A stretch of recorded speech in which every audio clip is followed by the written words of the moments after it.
Шырақ батыр сонау ерте заманда сақтар елін шабуға қалың қол келе жатады.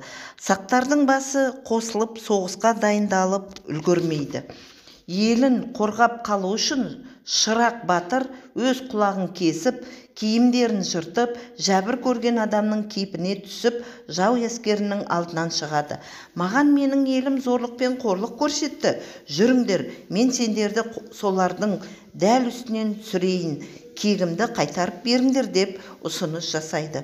Жау әскері қуана-қуана оған ереді. Ол болса жауды айландырып, ел жоқ, жұрт жоқ, құла дүзге, шөл далаға адастырып әкеп тастайды. Жау әскері алданғанын кеш біледі. Сөйтіп Шырақты жазаға тартады. Бірақ құла дос Медиен шөлден көп адамдары қырылып, тоз-тозы шығып, өз ғана бөлігі әрең құтылыпты дейді.